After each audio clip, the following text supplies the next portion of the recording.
എല്ലാവർക്കും നമസ്കാരം. ഞാൻ കശ്യപീനാഥ്, തണ്ണിത്തോട് ഗവൺമെന്റ് വെൽഫെയർ യു.പി. സ്കൂളിലെ 7ാം ക്ലാസ് വിദ്യാർത്ഥിനി. സർഗവിദ്യാലയം എന്ന പ്രവർത്തനത്തിന്റെ ഭാഗമായി തണ്ണിത്തോട് എന്ന എന്റെ ഗ്രാമത്തിന്റെ ചരിത്രം ഞങ്ങൾ അന്വേഷിച്ചു. ഇതിനായി കുടിയേറ്റ കർഷകർ, രാഷ്ട്രീയ പ്രവർത്തകർ, ചരിത്ര അധ്യാപകർ തുടങ്ങിയവരിൽ നിന്ന് ഞങ്ങൾ വിവരശേഖരണം നടത്തി. ഗ്രാമത്തിന്റെ വിവരങ്ങൾ ഉൾക്കൊള്ളുന്ന ചില പുസ്തകങ്ങൾ ഞങ്ങൾ വായിച്ചു. കുടിയേറ്റത്തിൽ പങ്കാളികളായ വിരലിലെണ്ണാവുന്ന ആൾക്കാർ മാത്രമേ ഇന്ന് ജീവിച്ചിരിപ്പുള്ളൂ. ഇവിടെയാണ് തണ്ണിത്തോട് ഗ്രാമപഞ്ചായത്തിന്റെ ആരംഭം. ഇവിടെ ആദ്യമെത്തിയ ജനങ്ങൾ എന്തേ ഈ വനപ്രദേശങ്ങൾ വെട്ടിയെടുക്കാതെ അങ്ങ് ഉൾക്കാട് വെട്ടിയെടുത്തു എന്ന് എനിക്ക് പലപ്പോഴും സംശയം തോന്നിയിട്ടുണ്ട്. എന്നാൽ സർഗവിദ്യാലയം പ്രോജക്റ്റ് ചെയ്തപ്പോഴാണ് എനിക്കതിന് വ്യക്തമായ മറുപടി ലഭിച്ചത്.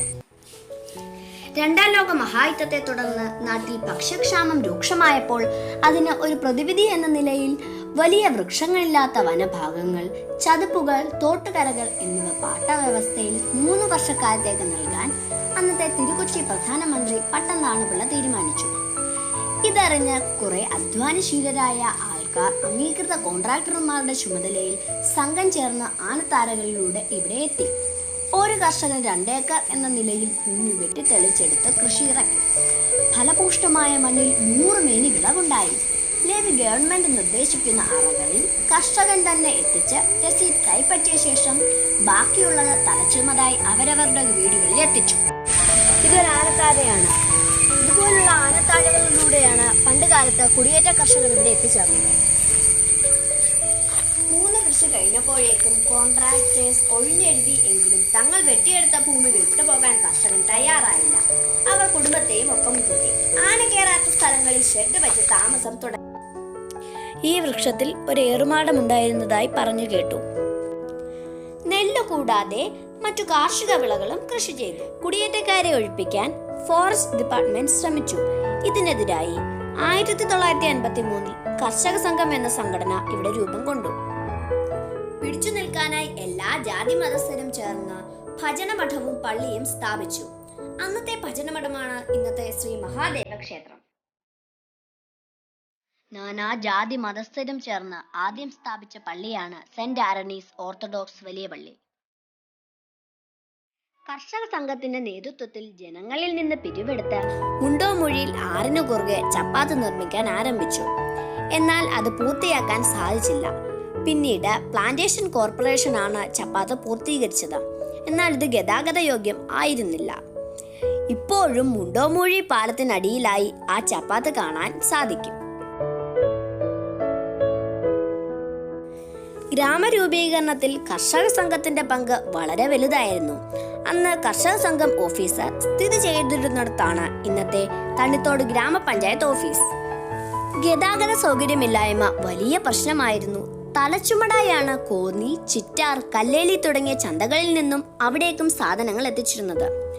മഴക്കാലത്ത് കല്ലാർ കുടുകെ കടക്കാൻ മുണ്ടോമൊഴിയിലെ കുറുപ്പുചേട്ടന്റെ വള്ളം മാത്രമായിരുന്നു ആശ്രയം.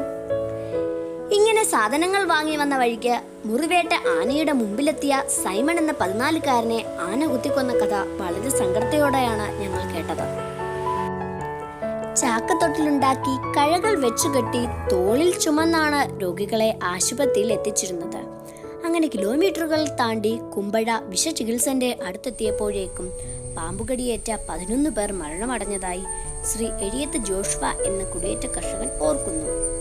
എന്നാൽ ഉദിമൂട്ടിൽ ഗോവിന്ദൻ വൈദ്യൻ എത്തിയ ശേഷം ഒരാൾ പോലും ഈ നാട്ടിൽ പാമ്പുകടിയേറ്റ് മരിച്ചിട്ടില്ല. ആദ്യം എത്തിയ വാഹനം കാളവണ്ടിയായിരുന്നു. തുടർന്ന് ജീപ്പ്, ലോറി എന്നിവ എത്തിച്ചേർന്നു. അക്കാലത്ത് പെട്രോൾ ജീപ്പ് കണ്ടപ്പോൾ കുട്ടികൾ പേടിച്ച് കുരുമുളക് കൊടിക്ക് പിന്നിൽ ഒളിക്കുമായിരുന്നു.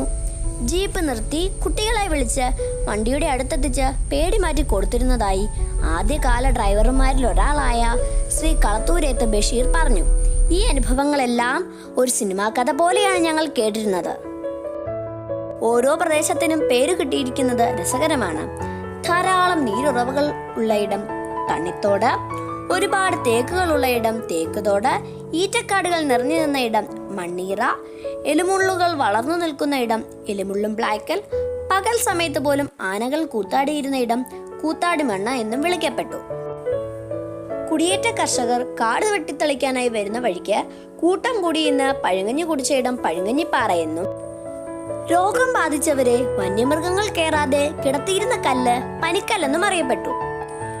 വാർത്താവിനിമയ സൗകര്യങ്ങൾ എത്തിയത് ഈ ഗ്രാമത്തിന്റെ വളർച്ചയിലെ ഒരു നാഴികക്കല്ലായിരുന്നു. 1960-കളിൽ കോന്നിച്ചന്തയ്ക്ക് പോയി വരുന്നവരുടെ കയ്യിൽ ഒരുപാട് ദിവസത്തെ പത്രങ്ങൾ ഒരുമിച്ച് കൊടുത്തുവിടുമായിരുന്നു. ആൾക്കാർ കൂട്ടം കൂടിയിരുന്ന് അത് വായിക്കുമായിരുന്നു. 1963 മുതൽ ശ്രീ ഭാസ്കരൻ പിള്ള പത്രം ഏജന്റായപ്പോൾ മുതൽ പത്രങ്ങൾ സ്ഥിരമായി കെട്ടിത്തുടങ്ങി. നാട്ടുകാർ ഒറ്റക്കെട്ടായി അതുമൂലം തണ്ണിത്തോട് റോഡ് നിർമ്മിച്ചു. ഇതാണ് മുണ്ടോമൂഴി പാലം, തണ്ണിത്തോടിന്റെ വികസനം യാഥാർത്ഥ്യമാക്കിയ പാലം. PWD ഏറ്റെടുക്കാത്ത റോഡിൽ സർക്കാർ പണിത ഏറ്റവും മികച്ച പാലമാണിത്. 1978 ജൂൺ 3-ന് അന്നത്തെ പൊതുമരാമത്ത് മന്ത്രി ശ്രീ കെ പങ്കജാക്ഷൻ പാലം ഉദ്ഘാടനം ചെയ്തു. ഗതാഗത യോഗ്യമായ ഈ റോഡിലൂടെ ആദ്യമായി സർവീസ് നടത്തിയ ബസ്സാണ് കാരമേലിക്കാരുടെ ബീന ട്രാവൽസ്. ഉന്നത നിലവാരത്തിൽ നിർമ്മിച്ച ഈ റോഡിലൂടെ കാനന സൗന്ദര്യം ആസ്വദിച്ച് യാത്ര ചെയ്യുമ്പോൾ ഇത് വർഷങ്ങൾക്ക് മുൻപ് കല്ലും പൊടിയും നിറഞ്ഞ ഒരു ദുർഘട പാതയായിരുന്നുവെന്ന് ചിന്തിക്കാൻ പോലും എനിക്കാവുന്നില്ല. ഇന്ന് നാം അനുഭവിക്കുന്ന സൗഭാഗ്യങ്ങളെല്ലാം എത്രയോ പൂർവികരുടെ അധ്വാന ഫലമാണെന്നുള്ളത് വരും തലമുറകൾ വിസ്മരിച്ചുകൂടാ. ഗ്രാമവികസനത്തിൽ തണ്ണിത്തോട് പ്ലാന്റേഷൻ കോർപ്പറേഷൻ വഹിച്ച പങ്ക് എടുത്തു പറയേണ്ട ഒന്നാണ്. 1964-ൽ ശ്രീ പന്തളം PR-ന്റെ ശ്രമഫലമായി 500 ഏക്കർ സ്ഥലം കരിമ്പ് കൃഷിക്കായി മന്നം ഷുഗർ മില്ലിന് അനുവദിച്ചു കൊടുത്തു. എന്നാൽ കരിമ്പ് കൃഷി നഷ്ടമായതിനാൽ ഇത് നടന്നില്ല. അന്നത്തെ MLA ശ്രീ PJ തോമസിന്റെയും പഞ്ചായത്ത് അംഗം ശ്രീ തോമസ് വർഗീസിന്റെയും ശ്രമഫലമായി 2500 ഏക്കർ സ്ഥലം പ്ലാന്റേഷൻ കോർപ്പറേഷന് അലോട്ട് ചെയ്തു. 1974-ൽ കോർപ്പറേഷൻ പ്രവർത്തനം ആരംഭിച്ചു. 464 തൊഴിലാളികളാണ് അന്ന് ഉണ്ടായിരുന്നത്. ഇവർക്ക് ശാസ്ത്രീയമായി ബഡ്ഡിംഗ്, ടാപ്പിംഗ് എന്നിവ പഠിക്കാനുള്ള അവസരം ലഭിച്ചു. അത്യുൽപാദന ശേഷിയുള്ള മികച്ചവിനം റബ്ബർ തൈകൾ നാട്ടിലുണ്ടായി.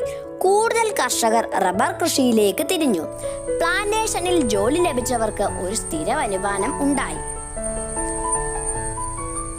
കർഷകർ തങ്ങളുടെ മക്കളുടെ ഭാവിയെക്കുറിച്ച് ചിന്തിച്ചു തുടങ്ങിയതിന്റെ ഫലമായി സ്കൂളിൽ പോകാൻ പ്രായമായ എല്ലാവരെയും കൂട്ടിച്ചേർത്ത് കുടിപ്പള്ളിക്കുടം മാതൃകയിൽ 1954-ൽ പ്രവർത്തിച്ചു തുടങ്ങി.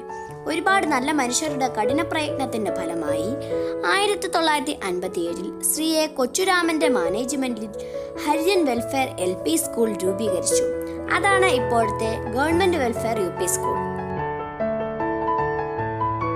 സ്കൂൾ രൂപീകരണ സമയത്ത് എൻ്റെ അമ്മൂമ്മയുടെ അച്ഛൻ ആദ്യത്തെ അനൗദ്യോഗിക അധ്യാപകനായിരുന്ന എൻ്റെ അമ്മൂമ്മയും അച്ഛനും അമ്മയും പഠിച്ച മഹത്വമായ പാരമ്പര്യം ഉൾക്കൊള്ളുന്ന ഈ സ്കൂളിൽ തന്നെയാണ് ഞാനും എൻ്റെ അനുജത്തിയും പഠിക്കുന്നതെന്ന് ഞാൻ അഭിമാനത്തോടെ പറയുന്നു. ഇപ്പോൾ ഈ പഞ്ചായത്തിൽ ഒരു IHRD കോളേജ്, 2 ഹയർ സെക്കൻഡറി സ്കൂളുകൾ, ഒരു ഹൈസ്കൂൾ, ഒരു UP സ്കൂൾ, ഒരു LP സ്കൂൾ എന്നിവ മികച്ച നിലവാരത്തിൽ പ്രവർത്തിക്കുന്നു. ആദ്യകാല രോഗബാധിതർക്ക് ഏക ആശ്രയമായിരുന്ന സുകുമാരൻ വൈദ്യൻ എന്ന KG സുകുമാരൻ എൻ്റെ അമ്മൂമ്മയുടെ അച്ഛനാണെന്ന് ഞാൻ അഭിമാനത്തോടെ സ്മരിക്കുന്നു. സംസ്കൃത പണ്ഡിതനും ഹോമിയോ ഡോക്ടറുമായിരുന്ന അദ്ദേഹം ഗ്രാമവാസികളുടെ പ്രിയപ്പെട്ട സുകുമാരൻ വൈദ്യനായ കഥ അമ്മൂമ്മ എനിക്ക് പറഞ്ഞു തന്നിട്ടുണ്ട്. 1968-ൽ തണ്ണിത്തോട്ടിൽ ആദ്യത്തെ ഗവൺമെന്റ് ഡിസ്പെൻസറി ആരംഭിച്ചു. അന്നത്തെ ആരോഗ്യ വകുപ്പ് മന്ത്രി ശ്രീ B. വെല്ലിംഗ്ടൺ ആണ് ഇത് ഉദ്ഘാടനം ചെയ്തത്. 1977-ൽ ആരോഗ്യമന്ത്രിയായിരുന്ന ശ്രീ J. ചിത്തരഞ്ജൻ ഗവൺമെന്റ് ആശുപത്രി ഉദ്ഘാടനം ചെയ്തു. 2019-ൽ ഇപ്പോഴത്തെ ആരോഗ്യ വകുപ്പ് മന്ത്രി ശ്രീമതി KK ശൈലജ ടീച്ചർ കുടുംബാരോഗ്യ കേന്ദ്രമായ അപ്ഡേറ്റ് ചെയ്ത ആശുപത്രി കെട്ടിടം ഉദ്ഘാടനം ചെയ്തു. ഒരു ഗവൺമെന്റ് ഹോമിയോ ക്ലിനിക്, ഒരു ഗവൺമെന്റ് ആയുർവേദ ആശുപത്രി എന്നിവ ഈ പഞ്ചായത്തിലുണ്ട്. തണ്ണിത്തോടിന്റെ കുടിയേറ്റ ചരിത്രം ആരംഭിച്ചിട്ട് 70-ൽ പരം വർഷങ്ങളെ ആയിട്ടുള്ളൂ. എന്നാൽ പുരാതന കാലം മുതലേ മനുഷ്യ സാന്നിധ്യം ഉണ്ടായിരുന്നുവെന്ന് സൂചിപ്പിക്കുന്ന പല ചരിത്ര ശേഷിപ്പുകളും ഞങ്ങൾ കണ്ടു. മണ്ണീർ തലമാന ക്ഷേത്ര പരിസരം, ആലുവാങ്കുടി ക്ഷേത്ര പരിസരം, പറക്കുളം ദേവി ക്ഷേത്ര പരിസരം ഇവയെല്ലാം ഇതിന് ഉദാഹരണങ്ങളാണ്. പുരാതന കാലത്ത് മൃതശരീരങ്ങൾ അടക്കം ചെയ്തിരുന്ന നന്നങ്ങാടികൾ, കുടക്കല്ലുകൾ എന്നിവ പലയിടത്തും ഉണ്ടായതായി ഞങ്ങൾക്ക് അറിയാൻ സാധിച്ചു. കൂടം കാടായി കിടന്നിരുന്ന ഒരു പ്രദേശം ഇന്ന് ലോക ടൂറിസം ഭൂപടത്തിൽ സ്ഥാനം പിടിച്ചിരിക്കുകയാണ്. കല്ലാറിന്റെ കളകളാരവും കാനനത്തിന്റെ ശുദ്ധ സംഗീതവും ഭംഗിയും ആസ്വദിക്കുന്നതിനായി വിദേശ സഞ്ചാരികൾ പോലും ഇവിടെ എത്തിച്ചേരുന്നു. 1978 തണ്ണിത്തോട് പഞ്ചായത്ത് രൂപം കൊള്ളുന്നതിന് മുൻപ് അരുവാപ്പുളം പഞ്ചായത്തിന്റെ മെമ്പറും പിന്നീട് തണ്ണിത്തോട് പഞ്ചായത്തിന്റെ പ്രസിഡന്റുമായ തണ്ണിത്തോടിന്റെ ശില്പി ശ്രീ തോമസ് വർഗീസ് ഈ നാടിന്റെ വികസനത്തിന് വഹിച്ച പങ്ക് ഞങ്ങൾ മനസ്സിലാക്കി. അദ്ദേഹത്തോടൊപ്പം തന്നെ മറക്കാനാവാത്ത ഒരു വ്യക്തിത്വമാണ് ശ്രീ എ കൊച്ചുരാമൻ. ഇത്രയും സൗഭാഗ്യങ്ങൾ എന്റെ ഗ്രാമത്തിന് നേടിത്തന്ന ഈ മഹത് വ്യക്തികളെ ഈ അവസരത്തിൽ ഞാൻ ആദരവോടെ നമിക്കുന്നു. കൊടുംകാടിനെ എല്ലാവിധ സൗകര്യങ്ങളുമുള്ള ഒരു ഗ്രാമമാക്കി മാറ്റിയതിനു പിന്നിൽ കക്ഷി രാഷ്ട്രീയ ഭേദമന്യേ പ്രവർത്തിച്ച എല്ലാ ഭരണകർത്താക്കളെയും പെരുന്തലമുറ നന്ദിയോടെ സ്മരിക്കും. ആയാധിക്യത്തിൻ്റെതായ അവശതകൾക്കിടയിലും കുടിയേറ്റ ചരിത്രം ഒരു മുത്തശ്ശി കഥ പോലെ ഞങ്ങൾക്ക് മുമ്പിൽ അവതരിപ്പിച്ച MR ചന്ദ്രശേഖരപിള്ള സാർ ഞങ്ങളെ അത്ഭുതപ്പെടുത്തി. ഞങ്ങളുടെ മാതാപിതാക്കൾക്ക് പോലും അറിഞ്ഞുകൂടാത്ത ഈ ഗ്രാമചരിത്രം ഞങ്ങൾക്കായി പറഞ്ഞു തന്ന, താങ്കളുടെ കേട്ടറിവുകളും നേരനുഭവങ്ങളും ഞങ്ങൾക്കായി പകർന്നു തന്ന എല്ലാ മഹത്തുക്കളെയും ഞാൻ നന്ദിയോടെ സ്മരിക്കുന്നു. ഞങ്ങളെ ഈ മഹത്തായ പ്രവർത്തനത്തിന് പ്രാപ്തരാക്കിയ പ്രിയപ്പെട്ട ടീച്ചേഴ്സ്, SMC അംഗങ്ങൾ, രക്ഷിതാക്കൾ, പഞ്ചായത്ത് അംഗങ്ങൾ എല്ലാവരെയും ഞാൻ ഈ അവസരത്തിൽ ഓർക്കുന്നു.